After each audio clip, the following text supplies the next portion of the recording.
하나님을 경외하는 지혜로운 사람 주제로 같이 말씀 생각해 보겠습니다.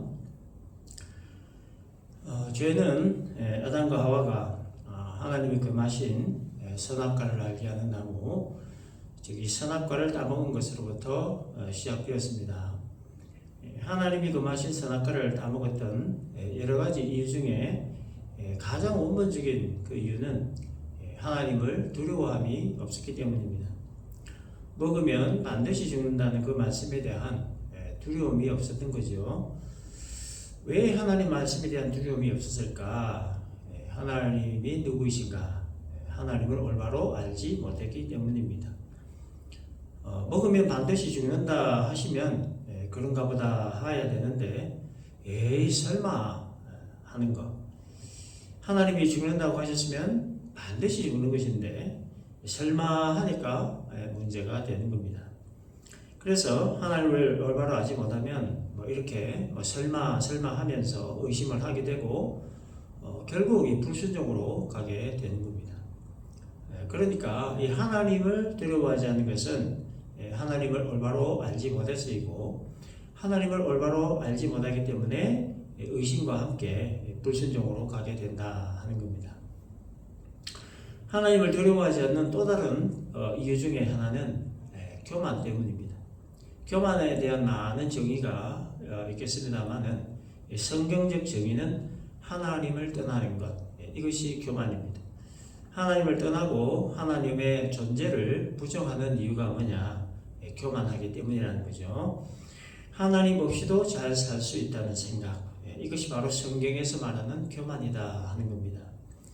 사람은 하나님에 의해 흙으로 지음받았고 하나님의 생기를 통해 사람이 되었습니다. 따라서 사람은 하나님으로부터 왔다는 것, 하나님으로부터 지음을 받은 존재다 하는 거예요. 그러므로 사람은 하나님을 떠나서는 살 수 없는 존재, 하나님을 떠나서는 안 될 존재, 하나님을 의지하고 살아야만 하는 존재인 겁니다. 물고기가 물을 떠나서는 살 수 없듯이 하나님을 떠나서는 살 수 없는 존재가 바로 사람입니다. 그런데 이 교만이 사람의 마음속에 찾아와 자리를 잡으면 하나님 없이도 얼마든지 잘 살 수 있다 생각을 하게 됩니다. 그래서 하나님을 떠난 자리, 하나님이 없는 곳에는 항상 죄와 타락이 끊이질 않는 겁니다. 그렇기 때문에 이 교만은 영적인 암과 같은 겁니다. 아무리 건강한 사람, 보기에 멀쩡한 사람이라도 그 몸속에 암세포가 자라게 되면 언젠가 반드시 건강에 치명적인 손상을 입는 것처럼 교만도 마치 암과 같아서 정신을 파괴하고 마음을 피폐하게 만들고 결국 영적으로 심각한 문제에 빠지게 되는 겁니다. 그래서 잠언 16장 18절에서 교만은 패망의 선봉이요 거만한 마음은 넘어짐의 앞잡이다 라고 말씀합니다. 그러므로 누가 지혜로운 사람이냐? 겸손한 사람이 지혜로운 사람입니다. 겸손이라고 하는 것은 나의 나됨을 알고 하나님의 하나님됨을 아는 것을 말합니다. 하나님은 누구이신지 또 나는 그 하나님 앞에 누구인가 하는 걸 아는 것, 이것이 바로 성경에서 말하는 겸손이다 하는 겁니다. 성경을 보면 크게 두 종류의 사람이 등장하는데 하나는 하나님께 복받은 사람이고 다른 하나는 하나님께 벌받은 사람입니다. 하나님께 벌받아 패망한 사람들의 공통점은 다 교만한 사람들이었습니다. 그리고 그 교만했던 사람들의 공통된 특징은 하나님 말씀에 불순종했다 하는 겁니다. 그래서 교만이 들어오면 결국 하나님께 불순종하는 결과를 낳게 되는 겁니다. 그러니 하나님을 알지도 못하고 알려고도 하지 않고 자기 생각과 의지대로 살다가 결국 패망하게 되는 거죠. 아담과 하와가 교만으로부터 출발하여 불순종으로 이어졌고, 그러다 에덴 동산에서 쫓겨나고 아담의 첫아들 가인이 동생 아벨을 죽인 것도 자신의 제물을 받지 않은 하나님에 대한 원망의 결과였던 거죠. 여러분, 하나님은 경배의 대상이지 원망의 대상이 아닙니다. 사람들이 하나님을 언제 원망하느냐 하면 자신의 생각대로 뜻대로 되지 않을 때입니다. 기도를 했으면 기도를 들어주셔야지 왜 안 들어주시냐 하고 원망하지만 기도를 들어주시고 안 들어주시고는 하나님 마음이지 우리의 마음이 아닙니다. 그래서 하나님을 잘못 이해하면 하나님을 마치 우리의 피로나 채워주시는 분, 우리의 뒤치다거리다 해주시는 분, 도깨비 방망이와 같은 분으로 착각할 수 있다는 거예요. 우리의 기도를 들으시고 응답해 주시는 것은 전적인 하나님의 자비와 긍휼 그리고 하나님의 사랑과 은혜로 비롯되는 것이지 우리가 떼쓴다고 되는 것 아니고 안 해주시면 교회 안 나오고 삐질 거라고 협박한다고 될 일이 아닙니다. 우리의 기도에 응답을 주시든 안 주시든 하나님은 여전히 하나님이시고 아무리 입을 삐죽거리고 원망불평해도 하나님은 여전히 하나님이십니다. 우리가 뭘 어떻게 한다고 해서 하나님의 존재가 변하는 것은 아니다 하는 겁니다. 창세기 4장 5절에서 자신의 재물을 받지 않으신 하나님께 대한 가인의 태도에 대해 이렇게 기록합니다. 가인과 그의 재물을 받지 아니하신지라 가인이 몹시 분하여 안색이 변하니. 왜 몹시 분했습니까? 왜 안색이 변했습니까? 자기가 똑바로 안 해놓고 자기 거 안 받았다고 하나님께 했던 이런 말과 행동은 결국에 하나님에 대한 이 지식 부족과 그리고 교만으로 비롯된 결과다 하는 거예요. 그래서 하나님을 두려워하지 않고 만만하게 보게 된 겁니다. 그래서 사람의 마음에 교만이 들어오면 하나님이고 뭐고 눈에 뵈는 게 없어지는 거예요. 하나님이 누구신지 또 자기는 누군가에 대한 개념이 없어진 거예요. 그래서 이 교만이라고 하는 것이 그렇게 무서운 겁니다. 노아 시대 사람들이 홍수로 멸망당한 원인도 교만으로 시작된 하나님 말씀에 대한 불순종 때문이었습니다. 하나님의 경고를 무시하고 10가지 재앙을 당하고도 끝까지 하나님을 대적했던 바로 왕, 자신의 첫 아들마저 재앙으로 죽었어도 끝까지 하나님을 대적했던 바로 왕, 그 이유가 바로 교만 때문이었죠. 소돔과 고모라 성이 멸망당한 그 이유 역시도 교만으로 가득했던 백성들의 죄와 타락으로 인한 결과였습니다. 다윗이 충신 우리아의 아내 바세바를 범하고 또 우리아마저 죽게 한 원인도 교만 때문이었습니다. 요나가 하나님의 명령을 거부하고 다시스로 도망을 간 것도 역시 교만 때문이었어요. 예수님을 책잡기 위해 온갖 계략을 꾸몄던 대제사장들, 율법학자들, 바리새인들, 그리고 사회원들을 내린 빌라도, 이들의 마음속에 자리 잡은 교만이 이렇게 이들을 만든 겁니다.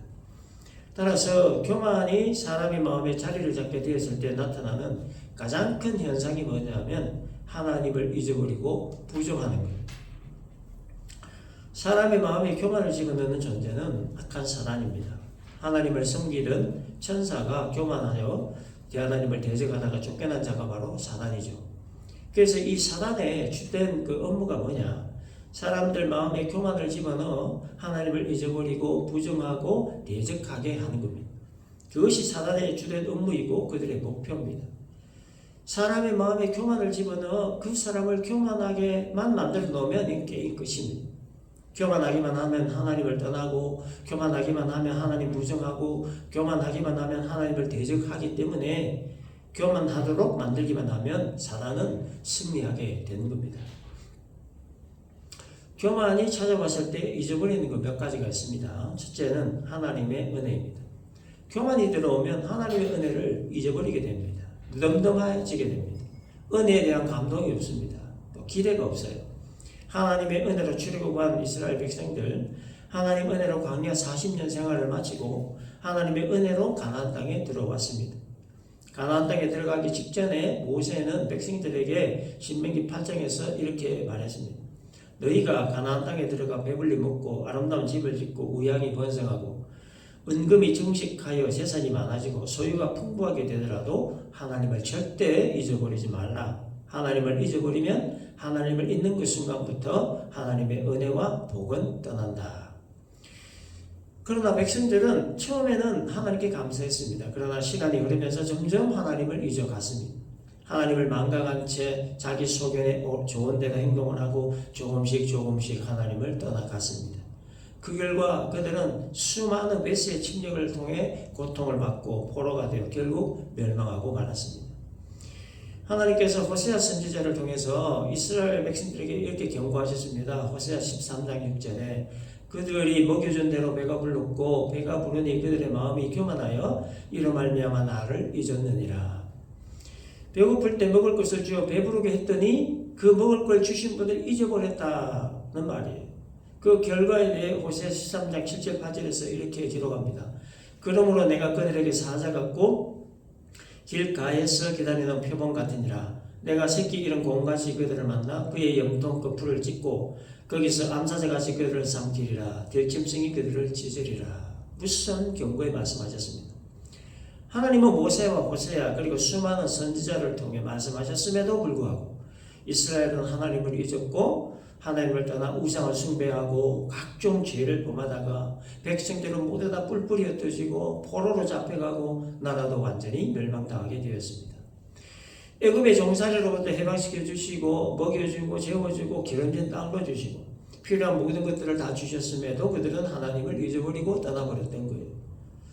하나님이 백성들에게 원하신 것은 딱 한 가지였습니다. 너희를 먹여주고 재워주고 해방시켜 주신 분이 누구인가 기억을 하라. 그분을 잘 섬겨라. 이거였어요.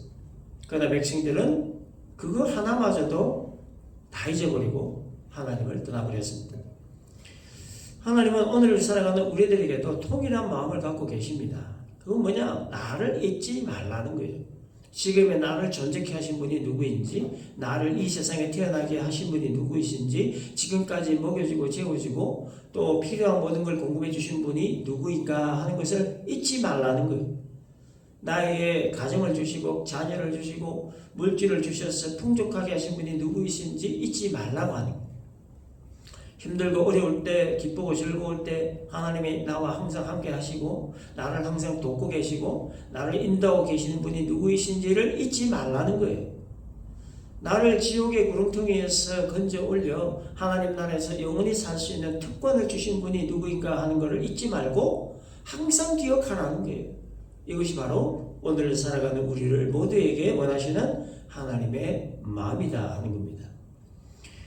그러나 교만이 들어오면 이 모든 은혜들을 잊어버리게 됩니다. 마치 내가 지혜로웠기 때문에, 마치 내가 열심히 수고하고 노력하고 땀 흘렸기 때문에, 마치 내가 옳은 선택을 하고 바른 결정을 했기 때문에 이렇게 내 힘과 지혜와 노력과 땀과 능력으로 지금의 내가 존재할 수 있다라고 생각하는 것. 이게 바로 하나님의 은혜를 잊어버린 결과라는 거예요. 우리 모두가 이럴 수 있다는 겁니다. 하나님을 잊어버리고 내가 하나님이 될 수 있다는 거예요. 그러나 하나님이 우리와 함께 하시지 않으시면, 하나님이 우리를 도우시지 않으시면 우리는 한순간도 존재할 수 없고 우리가 이룰 수 있는 건 아무것도 없다는 것을 알아야 합니다. 이것을 깨닫는 것이 진짜 지혜입니다. 교만이 찾아왔을 때 잊어버리는 것 두 번째는 하나님의 말씀을 잊어버리게 됩니다. 다시 말해서 하나님의 말씀에 더 이상 귀를 기울이지 않게 된다는 거예요. 하나님의 음성 안 듣기를 작정하고 귀를 닫아버리는 거예요. 하나님이 이스라엘 초대왕을 임명하고 세우실 때 하나님의 사무엘에게 사울이라는 청년에게 기름을 부어 왕을 세우라고 하셨습니다. 사울은 처음에 아주 겸손했습니다. 사무엘상 9장 21절에 보면 사울이 대답하여 이르되 나는 이스라엘 지파의 가장 작은 지파 베냐민 사람이 아니니까 또 나의 가족은 베냐민 지파 모든 가족 중에 가장 미약하지 아니하나이까 당신이 어찌하여 내게 이같이 말씀하시나이까. 이와 같이 정말 겸손한 마음을 사울이 가지고 있었습니다. 그런데 왕이 되고 20년의 세월이 흐르면서 그 마음에 교만이 들어갔고, 그래서 이 사울은 하나님을 조금씩 잊어가고 있었고 마음이 점점 강팍해졌습니다. 결국 사무엘 선지자들을 통해 전해지는 하나님 말씀에 귀를 기울이지 않게 됩니다. 아말렉을 쳐서 모두 진멸하라고 하신 하나님 명령에 사울은 진멸하지 않고 좋은 것들을 숨겼습니다. 그래서 사무엘 선지자가 사울에게 사무엘상 15장 22절에서 여호와께서 번제와 다른 제사를 그의 목소리를 청종하는 것을 좋아하신 같이 좋아하시겠나이까. 순종이 제사보다 낫고 듣는 것이 순종의 기름보다 낫다, 이런 말을 한 겁니다.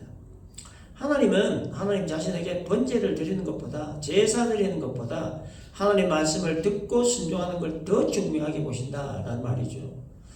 그리고 그 다음 구절 사무엘상 15장 23절을 보면 이는 거역하는 것은 점치는 죄와 같고 완고한 것은 사신 유상에게 절하는 죄와 같습니다. 이렇게 말씀을 했습니다. 하나님의 말씀에 불순종하는 것은 점치는 죄와 같다. 다시 말해서 우상에게 절하는 죄와 같다는 거예요.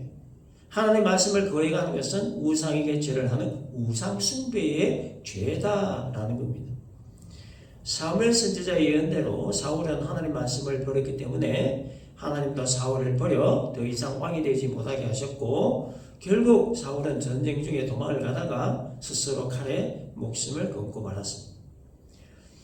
남유다 10대 왕 우시야는 나라가 점점 강盛해지자 마음에 교만이 왔습니다. 그래서 하나님의 율법을 어기고 제사장만 할 수 있는 제사를 자기가 드리려고 하다가 문둥병에 걸려 비참하게 죽고 말았습니다. 왕의 자리에서 쫓겨나고 조상의 묘실에도 장사되지 못했습니다. 교만하여 하나님 말씀을 청종하지 않으면 비참한 만류를 맞게 된다 하는 것을 알 수가 있습니다. 남유대 14대 므낫세 왕도 역시 교만해져서 우상을 숭배했습니다. 하나님의 심판을 받아 바벨론 포로로 끌려가자 므낫세 왕은 또 겸허한 마음으로 또 회개를 했습니다. 그 기도와 회개를 받으신 하나님은 다시 돌아가 왕으로 복직시켜 주셨습니다. 잘못했지만 다시금 하나님 말씀에 귀를 기울이고 그 말씀을 듣고 순종한 자에게는 다시 한 번 더 기회를 주시는 하나님이셨다 하는 거예요.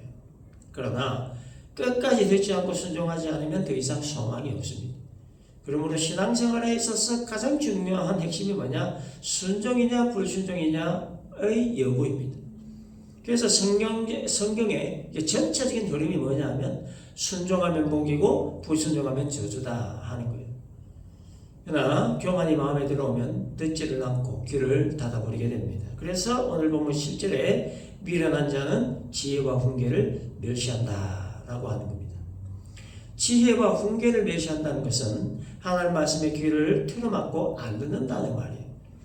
뭘 좀 들어야 하나님이 있는지 없는지 알 것인데 안 들었고 귀를 닫아버리니까 하나님을 알 수 없다는 거예요. 그래서 미련해진다는 겁니다.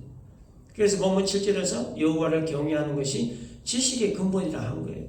안 들으니 하나님을 모르고 하나님을 모르니 하나님을 경외하지 못한다. 그런 말입니다. 경외한다는 것은 마음에서 우러나오는 공경심과 두려움을 갖는 것을 말합니다. 하나님을 경외한다는 말은 하나님을 향한 공경심과 두려움을 갖는 것을 말하는데 그 공경심과 두려움을 갖기 위해서는 하나님에 대해 뭘 좀 알아야 합니다. 뭘 알아야 하나님을 공경하든 두려워하든 할 것 아닙니까? 왜 하나님을 공경해야 하는지, 왜 하나님을 두려워하는지에 대해 알아야 하나님을 경외할 수 있는 거예요. 자, 그런데 미련한 자는 모르면서도 알려고 하지 않고 멸시해버립니다. 그래서 세상에서 가장 무서운 사람을 들으려면 바로 이 미련한 사람입니다. 그래서 이런 사람 만나면 답이 없지요. 그 답답하면 이루 말할 수 없습니다. 서울도 안 가본 사람이 서울에 사는 사람보다 서울에 대해서 더 잘한다라고 우기는 이런 미련한 사람을 만나면 정말 답이 없어요. 그래서 피하는 게 상식입니다. 책 한 권 읽은 사람이 마치 전부를 다 아는 것처럼 말하는 사람 피하는 게 상책입니다.